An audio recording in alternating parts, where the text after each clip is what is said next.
gracias por acompañarnos, gracias por estar en Mesa de Periodista. Quiero empezar esta entrevista en donde van a participar todos los miembros de Mesa de Periodistas, preguntándole en qué está fallando el gobierno. O sea, cuando yo veo un gobierno que no ha podido poner un alto a escándalos, a malos manejos en materia de comunicación, a malos manejos de administración del Estado, en denuncias de corrupción. O sea, sabemos que la pandemia está impactando a todos los presidentes del mundo y a todos los gobiernos del mundo, pero vemos un gobierno que cada día que pasa suma escándalos y suma una relación complicada con el momento que estamos viviendo. Buenos días y gracias. Nos explica en qué puede estar fallando el gobierno. Bueno, yo creo que lamentablemente no soy portador de buenas noticias, sino incluso de peores. El problema no es del gobierno. El gobierno y estos escándalos que estamos presenciando son solo síntomas de algo mucho más grave.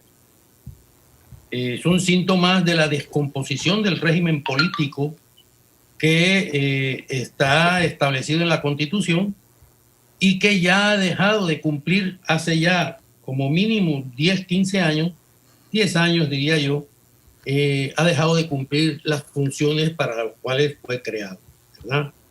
Sí, hay una crisis institucional generalizada por eso mismo, ¿verdad? No es un problema solo del Ejecutivo, es un problema de la Asamblea, es un problema de la Corte Suprema, del régimen de justicia, es un problema de las instituciones operativas del Estado, la Caja de Seguro Social, el IDAN, la recogida de la basura, en fin. Es decir, estamos presenciando la descomposición de un régimen político, ¿verdad? Por lo tanto, a partir de ahora, todo esto que vemos, entre esas cosas, las declaraciones últimas de la recién exdirectora del CNEAF, son síntomas que se van a ir agravando de esta enfermedad que es la descomposición del sistema, ¿verdad?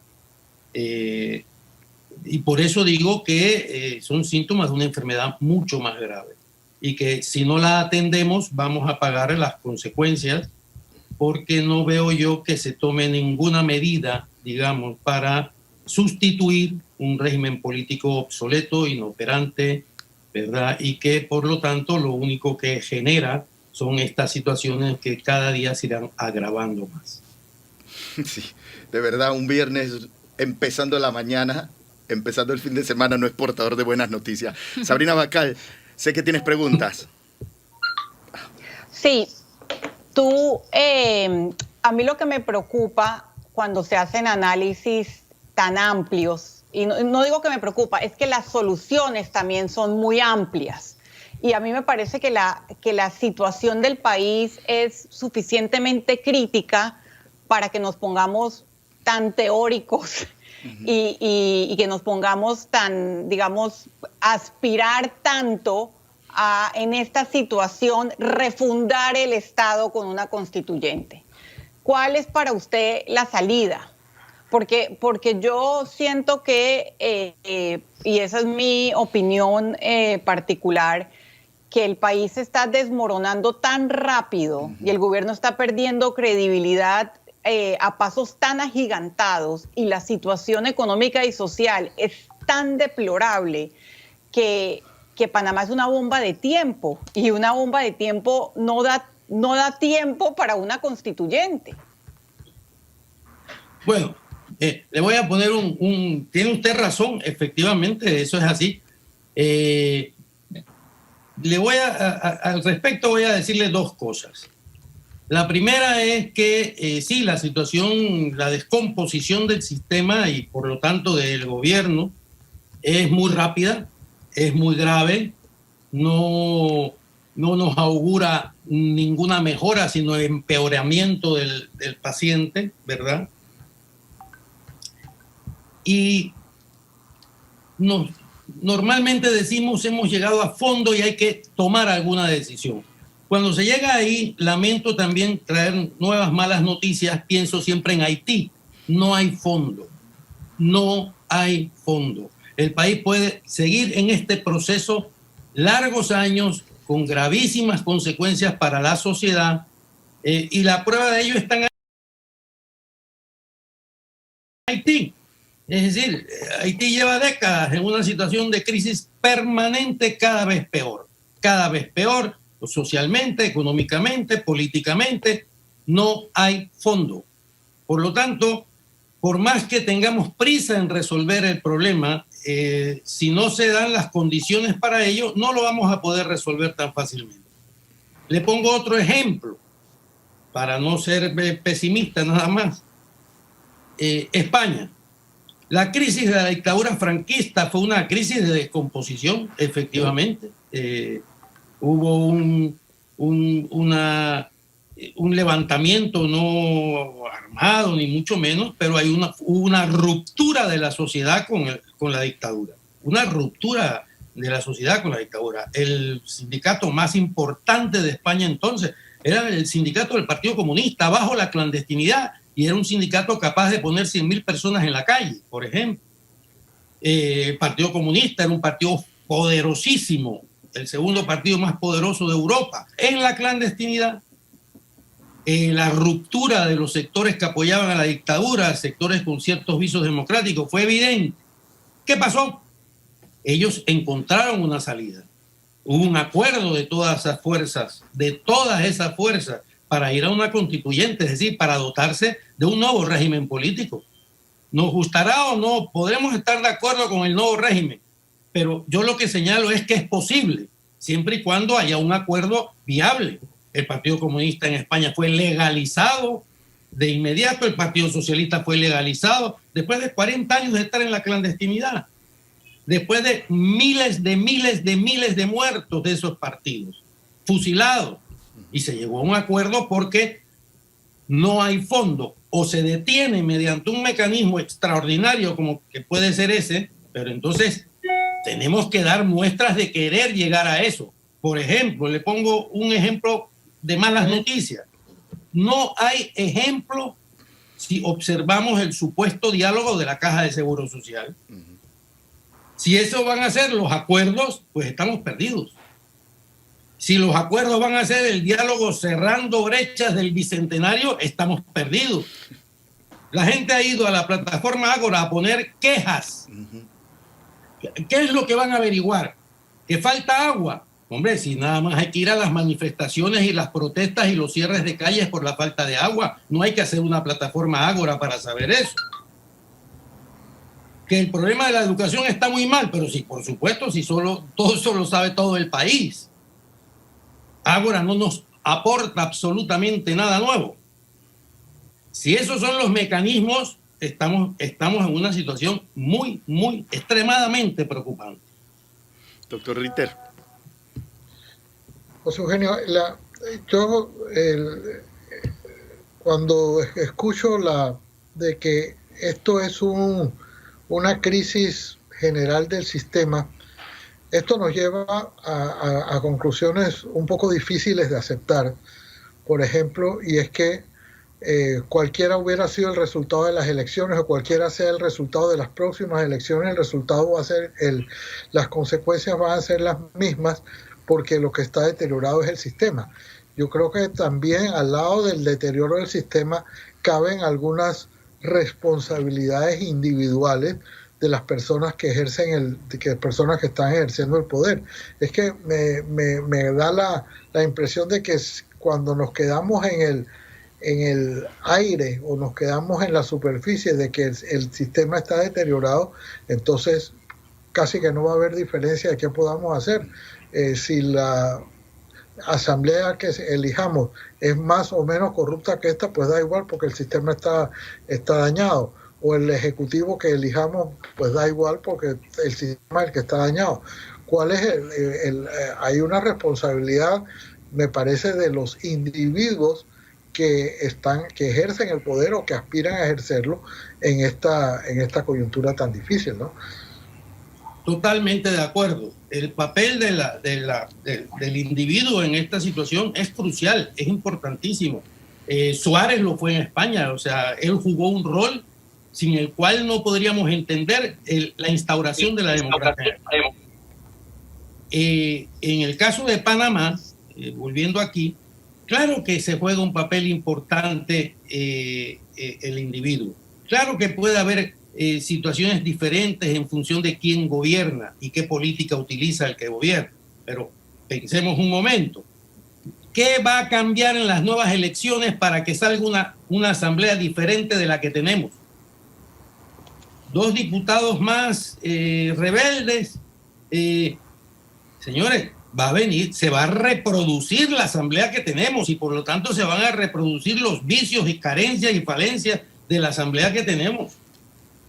Eso es inevitable, ese es el sistema, es que es así. El aparato judicial, el sistema judicial, ¿qué va a cambiar en el sistema judicial? Van a seguir los jueces sentados en expedientes hace 20 años. Vamos a seguir viendo. Le pongo un ejemplo. Obvio. Cuando la Corte Suprema declaró que el contrato de la minera era ilegal, ese contrato quedó en el aire, quedó suspendido. No hay contrato. El presidente de la República dijo que en cuanto él asumiera el poder iba a renegociar el contrato para obtener mejores condiciones para el Estado panameño. Perfecto. Ha pasado casi 2 años. No se ha renegociado nada. No se entiende cómo puede seguir operando una empresa que no tiene un sustento legal para hacerlo. A menos que pensemos excesivamente mal. Yo ya estoy dispuesto a pensar mal porque es que realmente la situación es desesperante. Si se toman ciertas medidas, yo no digo que no puedan ser las cosas diferentes, pero no vamos a salir del agujero en el que estamos. No vamos a salir del agujero en el que estamos. Es a lo que me quiero referir. La Corte Suprema va a seguir siendo la Corte Suprema. Es más, ¿qué va a cambiar en la Procuraduría? Lo estamos viendo. ¿Qué partido va a desprenderse de meter la mano en la Procuraduría? ¿Cuál de los partidos que están en el escenario? El doctor Ritter tenía preguntas. No es Nando. Yo. Fernando. A ver, en ese mismo orden, José Eugenio, ¿y qué tan distinto sería una convocatoria, una asamblea constituyente para que los políticos de siempre no se terminen tomando esa asamblea? Porque y ya hay políticos de partidos políticos planteando la constituyente y no sé, estoy casi seguro de que no es una constituyente igual a la que usted está planteando, porque aquí también hay problemas de fondo que tienen que ver con lo que yo llamaría la institucionalidad ciudadana, por decirlo de alguna manera. En este país no hay un liderazgo alternativo, de politiquero reconocible. En este país no hay debate nacional. Aquí no se discute, como en España, por ejemplo, los temas más cruciales del país. No hay un debate público de estos temas. Y lo que hay es una enorme apatía generalizada en la gente, un estado de postración que me parece a mí que son todos estos elementos, más el clientelismo exacerbado, preocupante para una convocatoria a la elección de una asamblea en la cual también la gente pueda terminar votando por quien le da una bolsa, un jamón o una bolsa de comida. ¿Cuál sería la ruta distinta y, por cierto, rápida para producir cambios en una escala de mayor profundidad? Bueno, yo cuando empecé a responderles, dije que yo no era portador de buenas noticias e insisto en ello. Es decir, Panamá está en una situación muy grave de verdad. O sea, tenemos las taponadas, la salida, tenemos taponadas la salida. Efectivamente hay una serie de personas, organizaciones políticas que están planteando una constituyente paralela. Quiero decirle que la constituyente paralela era un mecanismo de seguridad por si se producía una crisis, aparentar que se cambiaba para no cambiar fundamentalmente nada. Esto dejémoslo claro.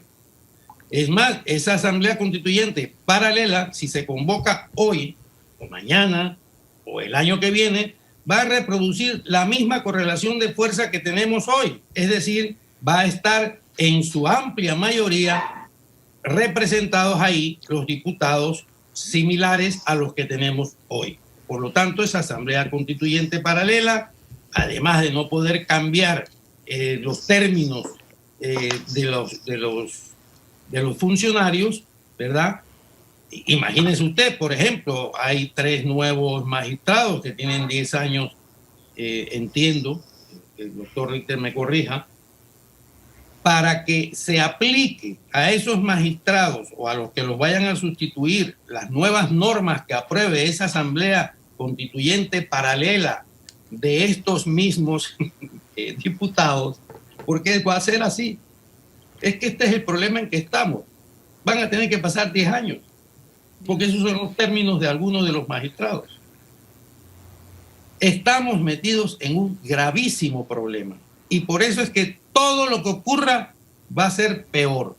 Lo del CENIAF pensábamos que había sido un escándalo enorme porque se había descubierto el maltrato, el abuso, etc. Pues mire usted lo que pasó con las declaraciones de la directora que solo ha estado un mes. Sí. Se agrava el problema. Mire usted lo que ha pasado con el procurador, se agrava el problema. Y se me puede decir, claro, es que nombraron mal al procurador, pero es que hay posibilidad alguna de que hubiesen nombrado bien al procurador. Hay posibilidad alguna, seamos honestos, de que se vaya a nombrar un procurador que no tolere la intromisión de ningún órgano del Estado en su trabajo, que denuncie públicamente cualquier presión al que se le intente someter. Yo eso no lo veo. Y no me voy a engañar ni quiero engañar a nadie. Estamos metidos en un gravísimo problema. Y en parte por lo que tú dices, Fernando, no hay liderazgo. Y cuando digo liderazgo no me refiero a una persona, que también lo puede constituir. Me refiero a instituciones políticas alternativas. No hay un sujeto político que esté planteando un cambio de país. Es más, ese sujeto político puede ser una palanca que haga fuerza para corregir en este régimen político algunas cosas, pero solo corregir algunas cosas. ¿Qué puede hacer ahora mismo en la Caja de Seguro Social? Si ya sabemos lo que van a plantear en la Caja de Seguro Social, ya sabemos lo que se va. Entonces, ¿para qué simulamos que vamos a un diálogo? Buenos días, ¿cómo está? Estamos en un gran problema, de verdad, se lo digo con toda seriedad. Y yo entiendo lo frustrante que es la situación, pero es la situación. Adelante, Castalia. Buenos días, ¿cómo está? Buenas, Castalia, muy buenos días. Un placer, y la verdad que me deja usted con sus análisis muy, muy preocupado, pero más que preocupado es bueno escuchar su análisis bastante balanceado, riguroso, y no solamente para preocuparnos, sino para abrir los ojos. Y antes de hacerle una pregunta, sí quiero compartir al menos 3 de los comentarios que nos llegan a través de nuestros oyentes. Buenos días para todos, felicitaciones para el señor Stout por el nivel de independencia de su pensamiento. Muy bueno. Lo he dicho, los miembros de los partidos políticos no nos están dejando o nos están dejando sin país. No hay un futuro con este sistema que promueve los antivalores, dice uno de los oyentes. Tengo un comentario más. Totalmente de acuerdo, las elecciones nada va a cambiar la realidad porque la oferta electoral en general es muy pobre y de la misma calaña de los últimos años. Los políticos están destruyendo mi país. Ya vamos para 15 años de destrucción y no sabemos a dónde vamos a parar. Es otro de los comentarios. En este Panamá de privilegios son para los que pertenecen al partido de turno. Y si son cercanos le dan puestos en los cuales no están capacitados para este buen desempeño. Una constituyente en este momento es otorgarle un cheque en blanco a los políticos corruptos que mandan hoy día. Y con este último comentario quiero hacer mi pregunta. ¿Cuándo es el momento? Porque creo que lo hemos estado analizando hace tiempo viendo el desgaste evidente que hay. cada día es peor. Y yo en términos periodísticos digo, caramba, pero ¿cómo ayudamos al gobierno? ¿Cómo lo ayudamos? Porque hoy es una cosa, mañana es otra, y el mensaje que seguimos recibiendo semana tras semana es muy negativo de hacia dónde va el país. Este es el momento. Hay unos quien dicen que no es el momento para iniciar el esfuerzo para cambiar nuestra constitución, que es lo que debería al menos darnos una nueva hoja de ruta. Bueno, intentaré responderle, pero antes me gustaría decir algo sobre alguna pregunta que me hizo el doctor Ritter. Efectivamente hay responsabilidades personales. ¿Sí? Esto no puede escapar. El propio presidente Cortizo, al comienzo de su gobierno, dijo con una claridad para mí asombrosa que lo importante no es cómo se entra, sino cómo se sale, ¿verdad?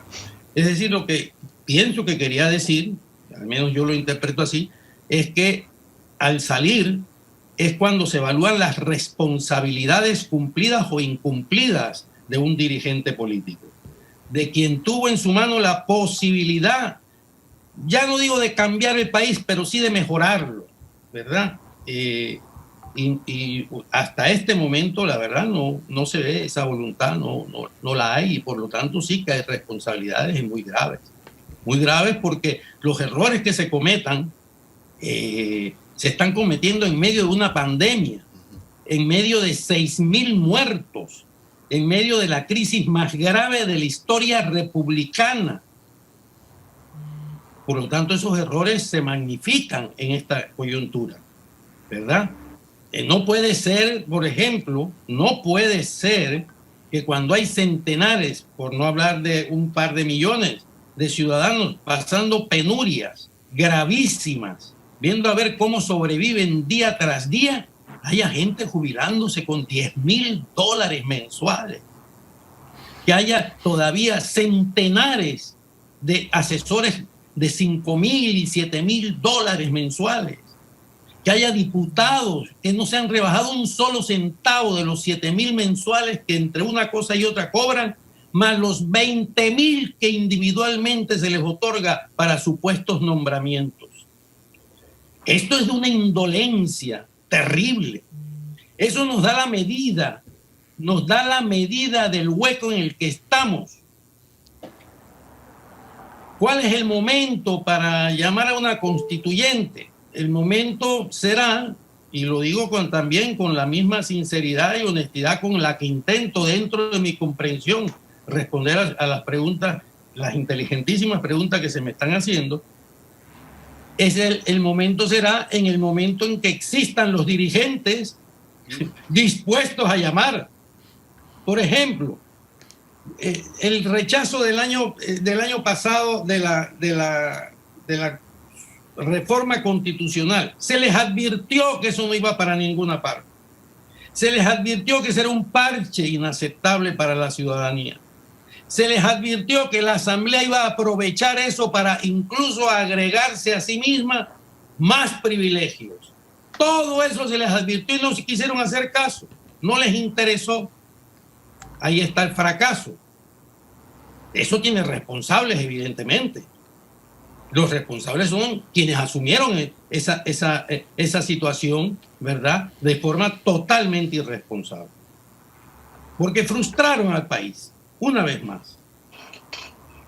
Por lo tanto, pero si en cambio se hubiese utilizado el artículo 2 de la Constitución, se hubiera llamado a un referéndum para que el pueblo panameño decidiera si quería una constituyente originaria, si se hubiera establecido a partir de ahí, si se hubiese aprobado en referéndum unas reglas que permitieran hacer un proceso de educación constituyente y permitir que se reorganizara la sociedad para entonces llamar a unas elecciones que no fuesen las típicas elecciones que tenemos. A lo mejor el régimen que salía de ahí no era diametralmente opuesto al que tenemos hoy, pero sí muy mejorado, no cabe la menor duda. Yo no veo por qué no podemos tener diputados nacionales. Todos, no unos cuantos, todos. ¿Cómo puede ser que un gobierno que solo gana con el 33-34% de los votos en las elecciones tenga una mayoría absoluta en la Asamblea? ¡Qué disparidad más absurda! Y ese es el sistema electoral que tenemos. Por lo tanto, salir de este embrollo no va a ser fácil, no es sencillo. Y yo sé que es muy frustrante, desesperante, agobiante mirarlo de esa manera. Pero es que, bueno, el que tiene cáncer, por mucho que nos duela. Fernando Martínez. Stout, observando la experiencia internacional y observando también el nivel de el grado de apatía que siento que hay en la población, también es posible que se esté abriendo la puerta a una salida mesiánica y surja por ahí uno de estos profetas que cada cierto tiempo aparecen en nuestras realidades latinoamericanas y sea peor el remedio que la enfermedad. ¿No le parece a usted? Sí, esa es una posibilidad que está ahí inscrita en la realidad, en esta realidad que tenemos. El desánimo de la gente, la apatía de la gente, es porque ya han perdido la esperanza. Son décadas de frustración. El problema del agua no es que tenemos un problema del agua, simplemente no hay agua hace décadas y nadie resuelve eso. Yo escucho, por ejemplo, ¡ay, qué cochinos son los panameños! Mire usted la cantidad de basura tirada ahí. Los panameños no son cochinos. Es el gobierno que debe recogerla, la que es un gobierno cochino. Esa es una responsabilidad del Estado. Si la basura está tirada ahí es porque los ciudadanos no han encontrado dónde poner la basura. Veamos las cosas como son, no nos las inventemos. En esta situación, un líder carismático que proponga la resolución de todos estos problemas, se le va a enganchar la gente, no cabe la menor duda. Y puede ser, tal como dices tú, Fernando, el remedio peor que la enfermedad, no cabe la menor duda. No cabe la menor duda. No digo yo que necesariamente va a ser así, pero puede ser así. Puede ser así. ¿Por qué? Porque es que hay una situación de verdad muy difícil. El país está metido en una crisis muy grave. Y no solo porque económicamente hay una crisis gravísima, la más grave de la historia de nuestro país. No solo porque hay una crisis institucional gravísima, gravísima, aunque algunos amigos míos dicen que no ven dónde está la crisis. Bueno, es que no se quiere ver, porque es obvia, la crisis es obvia, ¿no? No solo porque hay una crisis social, el desempleo es pavoroso, ¿no? Se habla de 260,000 nuevos desempleados. Esto es una cifra terrible, ¿verdad? Y en medio de todo esto, quiero decirle una cifra que es verdaderamente indignante. El 7 o 8% del Producto Interno Bruto del país es el equivalente a la evasión fiscal de las grandes empresas en Panamá. Miles de millones de dólares escapan del presupuesto de la República de Panamá para ir al bolsillo de quienes controlan este país fundamentalmente. Y esto no lo digo yo, esas son estadísticas del Ministerio de Economía del Ministerio de Economía y Finanzas de Panamá. Esto es muy grave. Sí, una situación y esto no lo para nadie. Entonces la pregunta es, ¿hay responsabilidades personales? Por supuesto que las hay. Así es. Por supuesto que las hay. Porque quien tiene el poder puede moverse en un sentido o en otro. Si se mueve en el sentido que yo estoy relatando, porque esto es lo que tenemos, tiene unas responsabilidades inmensas. Estamos metidos en un hueco, como decimos los padres. Y como usted dice, podemos caer más. Cuando pensamos que ya tocamos piso, no hay fondo. Hemos llegado al fondo. No, el fondo no existe. Y si no, vamos a Haití, echemos una mirada en Haití. Bueno. Es muy triste decirlo de los hermanos haitianos, pero esa es la realidad. Ese es el ejemplo que podemos tener de que no hay fondo. José Eugenio Stout, analista político, muchas gracias por estar con nosotros en Mesa Periodista. Yo quisiera, Díganos.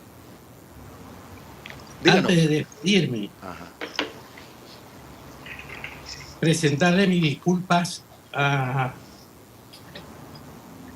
en nombre de la ciudadanía a Sabrina Bacal.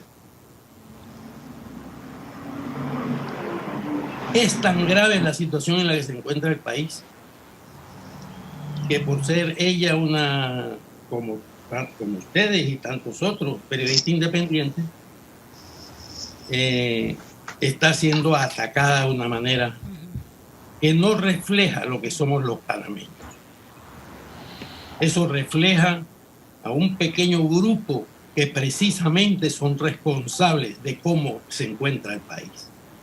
Yo te pido disculpas.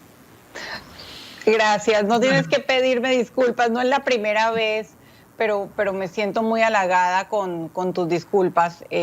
Yo sé cómo funcionan los call centers del gobierno y los bots, así que lo hice público esta vez porque me pareció denigrante y asqueroso, pero es parte del oficio. Y también Castalia y muchas otras mujeres nos tenemos que someter a esto. Así es, así es. Muchas gracias. Gracias, José Eugenio. Gracias por acompañarnos en Mesa Periodista. Justo y necesario, Sabrina. Quedo con el compromiso, tiene que regresar. Sí. Tiene que regresar.